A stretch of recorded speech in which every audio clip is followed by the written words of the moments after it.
Well, Maxon just surprised the 3D world by dropping an unexpected shiny new release called S22. So stick around to learn more.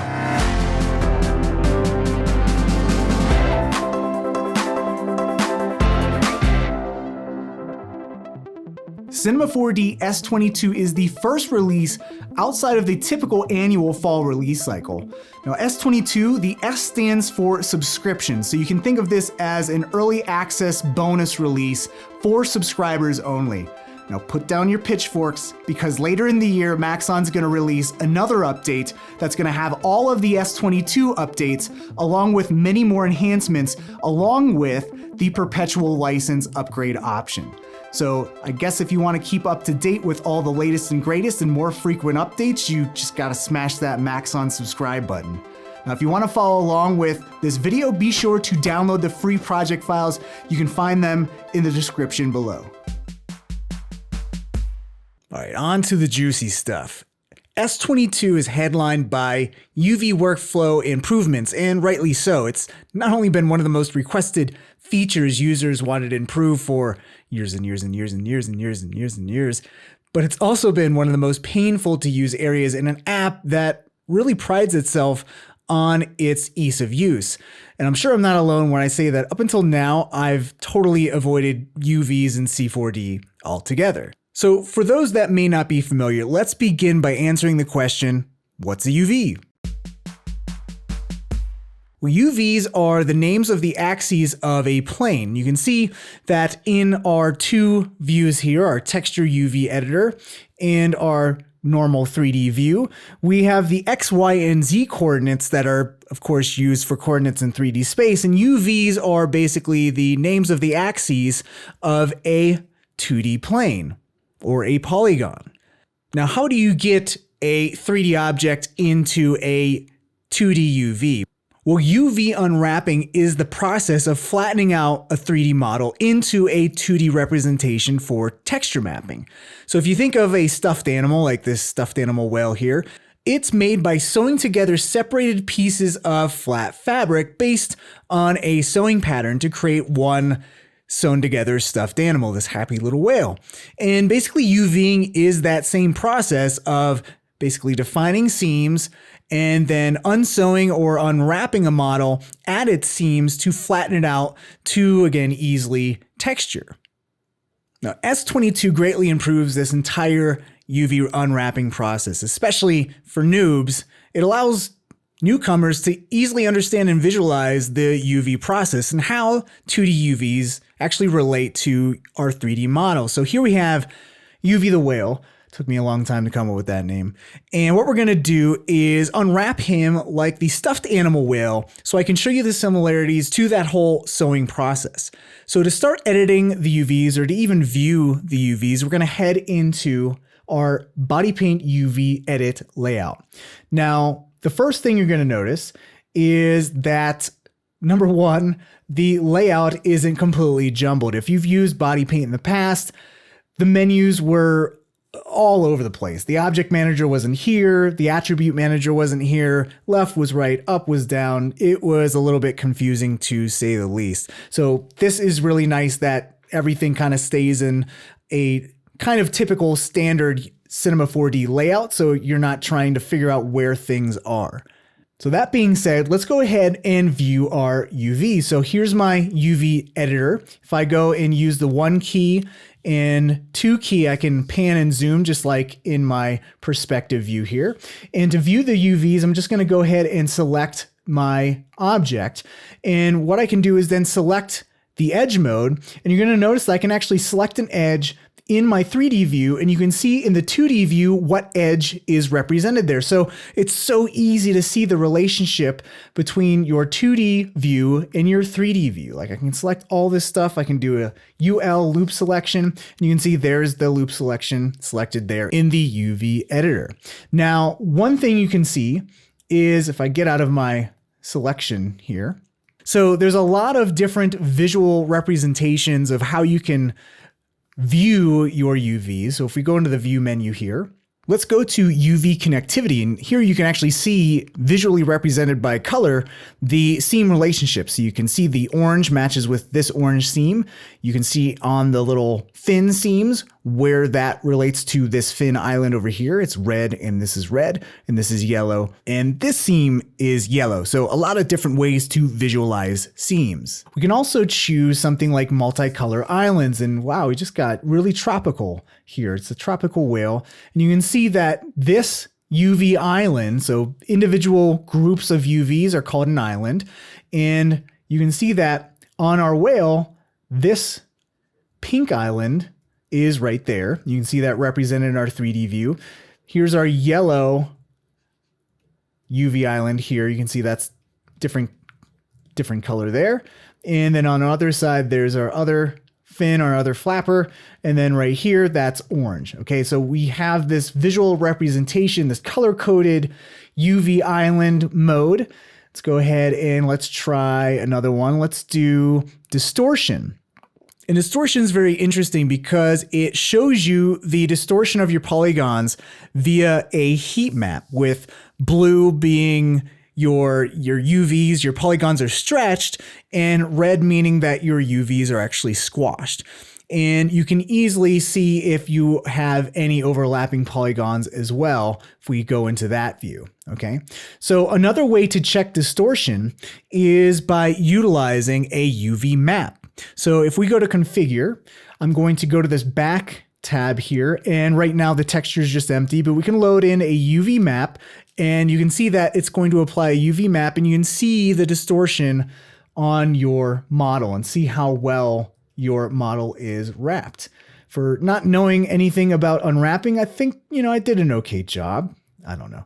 But you can also adjust the opacity here, and you can also load your own UV map as well. Okay, so I'm just going to turn that to UV canvas.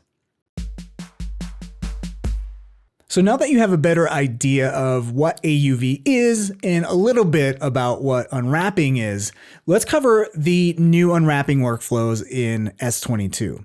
So there's a new unwrapping algorithm, and it's actually implemented in this set UV from projection. So what I'm going to do, I'm just going to delete my current UV tag here to just blow that whole UV unwrap away.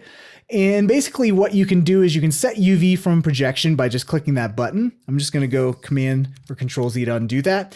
And we can actually click on this gear and choose a starting projection type. So we can choose flat, our good friend cubic, use that a ton. But what you can typically do is just kind of do like a frontal projection, and you kind of want to have your model kind of flat on, kind of like that. And we'll go into just frontal and click OK. And you can see that we're using this current view in our perspective view. From here, we can go into the automatic UV tab and utilize the new packed option. So I'll just click apply, and boom, we automatically have our whale, UV the whale, is cut and unsewn by all these different seams here. Now it's not perfect, but if you need a quick and dirty UV map, this is usable, right? With a single click of a button. So this auto unwrapping is great for beginner users who just need a good UV map. All this to say is I can probably go beyond my old go-to method of UV mapping called let's try cubic and cross our fingers. Now I'll talk a little bit more about how useful this automatic UV algorithm is and how it's great for exporting to game engines and AR apps a little later on. Now, for those of you who want to get your hands a little dirty with unwrapping your own UVs, S22 has a way easier and iterative workflow for unwrapping UVs. So let's just go ahead and delete this UVW tag, and let's go into edge mode, because the way to UV unwrap is you need to first define your seams via edge selections. Now, seams are basically like making cuts. It's the reverse of sewing, where instead of stitching your patterns together, you need to try to figure out where on your model are the best areas to try to cut your model using these edge selections and be able to flatten out your 3D model into those little sewing pattern pieces, or UV maps, those 2D UV maps. So this is actually way easier to do now with the improved selection tools in S22. So things like the loop selection, if I go and grab my loop selection by hitting U and then L, you can see that no longer do you have that boundary edge option here because the loop selection tool automatically stops at boundary edges now. So what I can do is kind of select right here, grab this loop selection, and to cut this, all I got to do is click on UV unwrap, and you can see we just sliced UV the whale into pieces. Okay, so the great part about this is we can continue adding cuts and seams and kind of experimenting and seeing what is the best way to unwrap our model. So let's just say we want to then unwrap the fin. So I'll grab this selection and we'll grab the improved path selection tool by hitting U and then M. If you ever forget what it is, just think That's the dad joke quota filled for the day. And I'm just going to select this path. Okay, so the loop selection, held down the shift key to add to selection, grab this path. Now, what we need to do is then mirror this on the other side. And in previous versions, you'd have to do this manually. But in S22, there's this new mirror selection tool, which saves you so much time. If you just click this, you can see we just mirrored that selection on the left fin, or I guess the right fin, if it's the whale view. And then we can just go ahead and do UV unwrap. And there's those two fins on their separate UV islands. Now we can also maybe try out some different cuts. Maybe we want to try out if we can, cut the tail here. Let's just do this, and then we'll mirror that and UV unwrap. And now we just got a giant hole in our fin. So that was not a smooth move. So I'll just undo that, and that's fine. And this is the great part about this, is we can kind of experiment and audition different cuts to see what's the best way to unwrap our model. Now, another cool feature is you can go ahead and select edges directly in your view and see where they're at on your 2D UV view. And you can say UV weld and relax. Now, this is a new feature that you can go ahead and iteratively UV weld and relax and kind of stitch different edges together and combine them together. You see we have a little bit of overlapping UVs there. So I'll just go ahead and Command or Control Z to undo that. But just to say that this new UV weld and relax is a new feature that, again, drastically speeds up your workflow. You can weld together as many edges as you want, seams as you want. And again, it's part of this whole new iterative way to work. Now, once you're done unwrapping your UVs, you can then utilize some of the new UV packing algorithms that have been added into S22, namely the rasterized and geometric. Now, what UV packing allows you to do is realign your UV islands here and optimize them to fill up your UV space. So I can just go ahead and choose this geometric, hit apply, and you can see that this fills up the space much better and kind of clumps these objects together so we can add more islands into this. And if you ever needed to adjust any of these islands after the fact, it's very easy to do that. You can just go into polygon mode and double click to be able to easily select an island and bring up your UV transform tool or Command T, and you can easily just grab and rotate and scale your islands and reposition them any way you would like. And this is helpful also when you bring up the UV map as well. So you can position these islands to look correctly on your UV map. Now, all of these UV features altogether dramatically improves and speeds up the whole UV unwrapping process. And added bonus, Maxon announced that they're going to continue working on improving these UV workflows and much more for a release later this year. Now, the viewport's been progressively updated to look way more visually pleasing. And in S22, Maxon's removed the strong dependency on OpenGL. And on Mac, they've actually moved to supporting Apple Metal. So what are the benefits of this new viewport, you may ask? Well, for one, the new viewport calculates multi-instances much faster. Using Calculate FPFs, we can actually see the difference between scenes in the old viewport versus the new viewport. And you can just see how much faster. It's crazy fast to be able to navigate a very massive big scene with a lot of clones and navigate it really fast compared to R21. It's pretty amazing how much faster it is. Now with this new viewport, hair also looks much better using the hair object hair lines display with accurate CPU material and enhanced shading activated. Fortunately, does not cure baldness.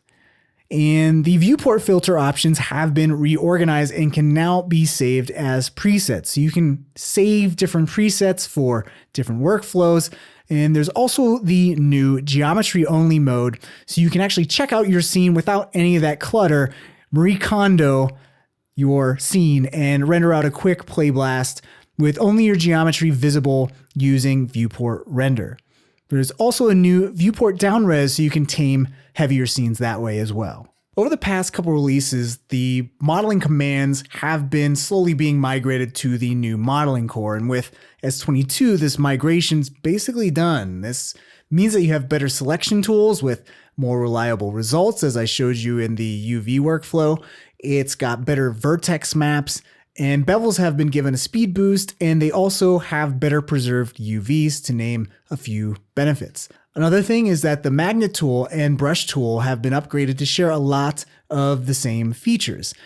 And one of my favorite tools that really helps cover up my horrible modeling skills, the iron tool, now respects boundary edges so you can iron with more control. Now, if you've never used the iron tool before, holy cow.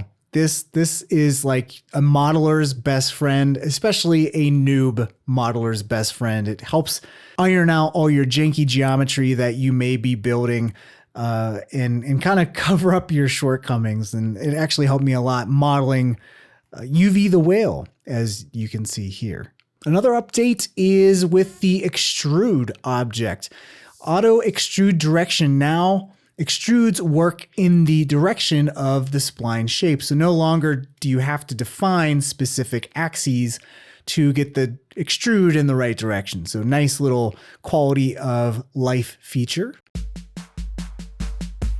Now this next feature is going to get people who work with game engines or AR and VR really excited, because with Cinema 4D S22, there's a new GLTF exporter. Now this was previously available via Maxon Labs, but it's built in now, which is awesome. If you're not familiar with GLTF, GLTF is a common 3D file format compatible with game engines and AR and VR apps like one of my favorites, Adobe Aero. And it's called the JPEG of 3D because of its efficiency. And it's great for 3D product visualizations for websites and a lot of other applications. Now, in Cinema 4D, if you want to export out as GLTF, just go to File, Export, and navigate to GLTF. Now, this has a lot more settings and a lot more compatibility than like FBX or even OBJ for a lot of these, game engines and stuff like that. And the settings are pretty straightforward. You have two file formats to choose from, the GLTF version and the binary version. I've noticed that some websites and some apps like Adobe Aero prefer the binary version of this file format. So just so you know, both of them are in here. It can support animation. So position, scale, rotation, animation, keyframed animation. It also supports certain types of morphs like pose morph and any morphing PLA animation. Unfortunately, it doesn't support like baked point cache or anything like that. Basically, you really have to just deal with morphing PLA animation. It also supports skin, which is perfect for our little koala here that is rigged with Mixamo and has all of its animation driven by keyframes and skin deformers. So that is supported. That's great for anyone who is into animating 3D characters. There's one thing to keep in mind when exporting out joint or skin animation is that a lot of apps only support a certain amount of weights assigned to a single vertice. So for apps like, say, Adobe Aero, you can only have a vertices have 4 weights assigned to it by 4 separate joints. So one thing you want to do is when you are exporting out your character animation is to check your weights and see how many weights are influencing a single vertice. And one way you can do that is by double clicking your weight tag on your object and then just hovering over all of the vertices, and you can see how many vertices are kind of influencing here. So if you had an app that only supported 4 vertices, you can see that all of these, or most of these vertices have more than that 4. Now, if the app happens to support 6 or up to 6, then you're good then. So always pay attention to the app that you are exporting to and see what those limitations are, because they do vary. Now let's move on to materials, and GLTF supports Cinema 4D base materials really well, actually. It supports your basic color channel to derive color, and it supports a single layer of C4D reflectance. So it supports your specular or roughness value. So that means that if you want to control the level of reflection, you would control it via the roughness, as the reflection strength doesn't do anything in that kind of GLTF export format. So just to say that if you want something really diffuse, make sure your roughness is up really high. Now let's move on to textures, where there's a few things to keep in mind when exporting out using GLTF. Now, if you're using shaders like noise or tiles, or you're using polygon selections or anything like that, you need to make sure that you're baking out those textures and exporting out a UV. And in previous versions of Cinema 4D, this would actually be a pain, but this is where a new bake UVs function that actually utilizes that new auto UV algorithm that I talked about earlier comes in handy. This baking method is perfect for situations where you just need a quick and dirty UV map to help you export models with textures intact to game engines or AR or VR applications. So here I have my UV_The_Whale, and I've textured this guy using a bunch of different methods. I have this texture here, right here. That's a polygon selection. I have this just base blue material. I have a material that's actually utilizing a vertex map. You can see right here, this little baleen, I don't know what the underbelly with that thing is utilizing some noise, and I'm utilizing an alpha that is coming from a vertex map to just kind of mask out the noise to just a certain part of the object of our character here. And then I also have just some flat map projection spots that, this is that cross your fingers and choose cubic kind of deal. And this is, your old janky way of just cobbling together a bunch of textures and mapping them using different projection methods. And, if you just save this out, you'd have no way to translate this to GLTF and export this out to another app. But now that we have the new baking method, we can easily do this and combine all of these different map textures into one image texture that we can export out. So to do that, we're going to select the object we want to bake out. We are going to go to Object, and we're going to choose Bake Object. Now, the one thing we need to keep in mind is we do not want to keep UVs, because what this Bake Object command is going to do if we have this unchecked is use that auto UV algorithm and create one for us automatically. So I'm going to choose Replace Objects. Let's do maybe 2K here. And we can just choose whatever format we want, and we'll bake. You'll see there is that auto UV that was just created. If we hop on over to our body paint UV edit, you can see that even though we had no UV before, that baking command just helped us out and made one for us, which is really cool. So now we have this single image texture. And one of the things you're probably yelling at me through your monitor about is all of this weird janky stuff. Like, what's going on? If I render this, we have all these smudges. It's like UV_The_Whale got into some magic markers and just went to town on his face. Now, the problem with this isn't actually having anything to do with the UV unwrapping. It's all about the fact that we're using a subdivision surface here to subdivide our model after the UVs are applied. Now, typically, you could just bake the SDS in and then do that bake, the bake object option. You won't run into this issue, but since we baked the base geometry and we're subdividing it, we have to pay attention to this subdivide UVs option, because it's actually how the subdivision surface is handling the UV, okay? So right now, edge is no bueno. It's not working well at all. We're getting those smudges. So what we need to do is just change this from edge to boundary, and you'll see in our viewport that updated. If we render this, voila, it looks fine. And the only problem now is the fact that in our viewport, we know this renders fine, but in our viewport, it looks like garbage. We have all these weird seams. Now, if we want to improve that and actually get rid of all these seams in our viewport, all we got to do is go into our material that has that baked out texture, just go into the viewport options, and for texture preview size, just go to no scaling, and we'll see the full res version of our texture applied to a model. And it's looking nice, looking good. No more seams, no garbage lines. So we can render that, and we're good to go there too. Okay, so we just needed to change that one thing in the subdivide UVs. We basically generated a UV map, baked it out, and baked all our textures with a single click of a button essentially. And now we're ready to go ahead and export this out via GLTF to use in game engines or any AR VR apps like Adobe Aero. So we'll go to export, GLTF. And the only thing we need to worry about here is, of course, that we have textures enabled. And we also need to make sure that we have UVs enabled too, because remember, we generated UVs that are then applying this texture, mapping this texture to our geometry. So we need to make sure we're exporting those as well. And all these other optional items are fine to just leave checked on. I'll just click OK. And you're going to bake a GLTF temp, and that's just temporary. It'll actually export out a actual GLTF file, and voila, we're ready to go. Now all you have to do is just navigate to a website that supports GLTF, that you can test this out in a web browser like sandbox.babylonjs.com, and simply drag and drop your GLTF file into the browser window. And voila, there's UV the whale.